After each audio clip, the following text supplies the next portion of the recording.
mengenai Sang Pencipta dan ciptaan. Yakinkah adanya Sang Pencipta? Oh, yakin. Bagaimana model penciptaan oleh Tuhan? Ya seperti manusia membuat kursi.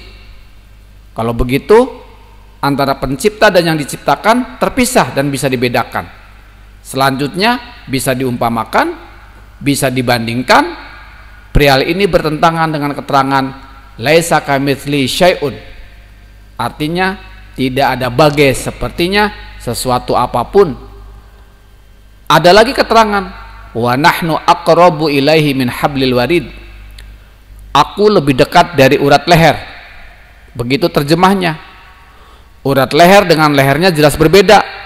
Keduanya masih ada antara. Betapapun keduanya sangat berdekatan, kita dengan Sang Pencipta tidak ada antara lagi. Apa contoh keadaan yang tidak ada antara keduanya? Mata dan kemampuan melihatnya. Perihal kornea hitam dengan bola mata jelas berbeda dan memiliki antara. Tetapi mata dan fungsi melihatnya tidak ada antara. Keduanya tidak bisa dipisahkan. Jadi bagaimana model penciptaan oleh Tuhan? Andai boleh dibuatkan permisalan, adalah ibarat cabai hijau menjadi cabai merah. Kemana hijaunya? Sebab jadi merah. Cabai hijau dan cabai merah masih itu-itu juga. Kalau kita ingin bertemu dengan hijaunya, biji dari cabai merah ditanam, maka akan tumbuh benih cabai hijau. Artinya kun fayakun, memperbanyak dan berkembang. Allah menjadikan bumi, langit, surga, neraka dan seisinya. Kemana Allah sudah itu? Jika menggunakan analogi cabai hijau menjadi cabai merah, kemana Allahnya? Sebab jadi bumi, langit, surga, neraka dan seisinya. Jadi mana? Ya, yang terlihat, yang terasa, yang tergerak, yang terpegang, dengan yang melihat, yang merasa, yang menggerakkan, yang memegang, dan seterusnya. Masih itu-itu juga. Inilah makna istiwa. Kamu tahu apa yang dimaksud makna istiwa terkait waktu? Yaitu waktu istiwa. Waktu istiwa adalah saat di mana benda dengan bayangannya bersatu, tidak dapat dipisahkan. Jadi kita tidak terlepas dari Dia. Kita semua tidak bisa lari dari Dia. Kita semua ada padanya. Kita tidak bisa bohong. Kita tidak bisa menutup-nutupi. Semua yang kita lakukan, disitulah Tuhan berada. Ketika kita mencoba menerobos untuk mencoba menggapai zatnya, kita terhalangi oleh pagar laisa kamitsli syai'un. Apa itu zat? Wujud. Zatnya tidak memiliki pembanding contoh apapun. Laisa kamitsli syai'un. Adapun keberadaan zat dapat ditengarai melalui sifat asma dan af'al. Sifat rupa, asma nama, af'al perbuatan. Bagaimana zatnya? Laisa kamitsli syai'un. Sifatnya Rahman dan Rahim. Asmanya Allah. Af'alnya kun fayakun. Beginilah keadaan keberadaannya. Bagaimana kita dapat lari? Selamanya Dia berada bersama kita. Dia, kita, dan semua yang ada itu semua hanya Dia semata-mata. Ini teringkas dalam kalimat La ilaha illallah. Tiada lagi identitas yang berarti kecuali hanya Dia. Terkait perihal kemanusiaan, kita ini adalah makhluk.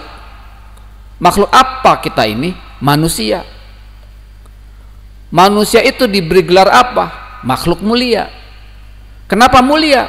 Karena diberi akal, pikiran, budi pekerti, rasa dan perasaan. Manusia itu siapa? Yang mana? Inikah badan? Kalau itu badan, bukan manusia. Inikah kepala?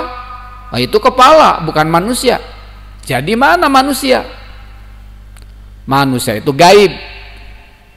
Segala aspek lahir dan batin serta segala potensinya, ini semua dan taklifnya disebut manusia. Manusia itu yang diseret oleh dua kemauan yang ada di sebelah kiri dan di sebelah kanan. Sebelah kiri mereka adalah nafsu ammarah lawamah, sufliyah, mulhamah. Mereka yang cenderung kepada iri, dengki, jail, usil, keji, tega, ria, takabur, tak mau kalah, pencaci, pemaki. Tetapi manusia juga ada kemauan yang lain, yaitu yang ada di sebelah kanan. Mereka adalah mutmainnah, radiyah, mardiyah, kamilah. Mereka cenderung kepada sayang, rindu, simpati, menghargai. Manusia tinggal memilihnya, apa mau lebih banyak ke kiri atau ke kanan. Ciri manusia yang beriman kepada Tuhan terkait dua pihak ini bagaimana? Tentu ada pada kedua-duanya. Disuruh oleh iblis mau, disuruh oleh Nabi mau. Kok disuruh iblis mau? Betul, mau menolaknya. Sedangkan disuruh Nabi mau mengikutinya. Kedua ini disebut amal dan ibadah. Ibadah menolak dan ibadah mengikuti. Tetapi manusia itu berbeda dengan hewan. Hewan mati hanya sebatas ditumbuhi belatung. Manusia mati atas semua perbuatannya dihitung-hitung. Keyakinan kita akan Tuhan datang dari mana? Dari mengenal zat, sifat, asma dan af'al. Allah itu nama bagi yang Maha Akbar, yang menyambung dan menghubung ke semua makhluk. Allahu nurun, dengan hu di sini bukan berarti Allah itu cahaya, tetapi Allah yang empunya cahaya dan kita harus mendapatkannya.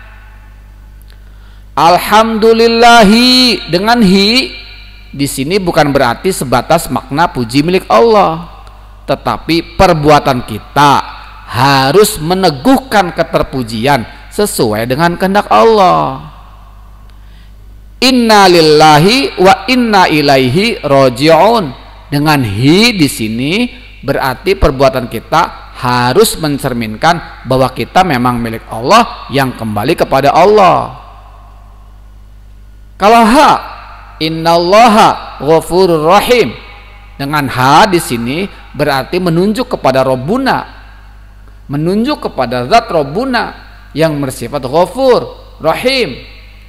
Nah, begitulah cara kita menafakuri kalimat-kalimat yang terkait dengan asma Allah dengan adanya perubahan hu, hi, dan ha di akhir kata ha daripada asma Allah.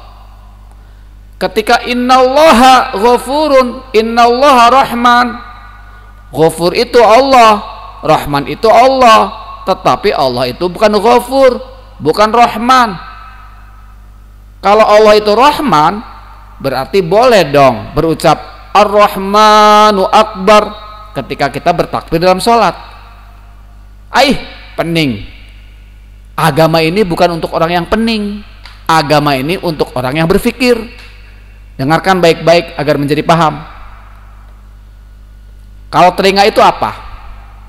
Ini yang rebing, bukan yang rebing itu bendanya.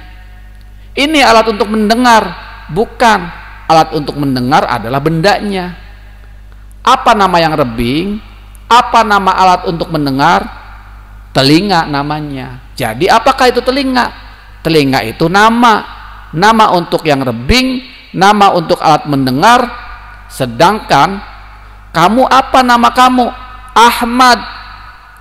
Kalau itu yang rebing di kepalamu, ini telinga namanya. Ya, ini telinga Ahmad, tetapi Ahmad bukan telinga. Ketika dipanggil, hai telinga, pasti Ahmad tidak akan merasa dipanggil untuk datang. Tetapi ketika dipanggil dengan namanya Ahmad, maka Ahmad akan datang sekaligus bersama telinganya. Disinilah makna la ilaha illallah, membawa semuanya Rahman, Rahim, Jabbar, Qahar dan seterusnya tercakup dalam kalimat tauhid ini. Hal yang lain perlu ditambahkan, apa makna Malik Yaumiddin ketika kita memaknai bahwa Tuhan ada bersama kita. Maliki Yaumiddin, sang raja di hari akhir. Siapa yang menjadi raja di hari akhir? Allah. Jadi hari ini di dunia bagaimana dengan Allah? Nah, Masalah kan? Ketika kita menafakuri makna ayat dari aspek kita bersama Tuhan, Tuhan tidak bisa dipisahkan dari ciptaannya. Maka berikut ini makna yang perlu ditafakuri. Yang akan menjadi raja di hari akhir adalah kita sendiri. Bukankah kita harus beriman dengan hari akhir? Artinya kita juga perlu mengetahui apa peran kita di hari akhir. Contoh begini untuk menjelaskan perihalnya. Pak Presiden datang dari Jakarta ke Bengkulu, turun di bandar udara.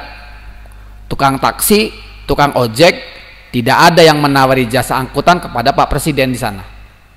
Sebab Pak Presiden itu raja. Kalau raja pasti ada pasukan penjemput. Malik Yaumiddin itu adalah raja yang dijemput pada hari akhir nanti. Dijemput dari apa?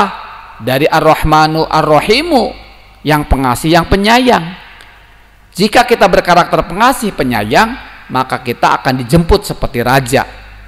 Kalau kita tidak pengasih, penyayang, ya bukan dijemput. Kalau kita tidak pengasih, tidak penyayang, bukan dijemput, tetapi dijempit, dihimpit, digencet. Jadi apakah kita sebagai raja atau tidak di hari akhir, tergantung amal-amal kita di dunia. Beginilah mengolah fikir dalam upaya mengenal Tuhan dengan secara akrab dan mempribadi untuk diri kita sendiri. Kajian ini saya berterima kasih kepada pendahulu yang telah mengenalkan teknik pengenalan seperti ini, khususnya Ki Dalang Asep Sunandar Sunaria. Semoga Allah mengampuni beliau dan memberikan majlis bersama para hambanya yang soleh-soleh di surga sana.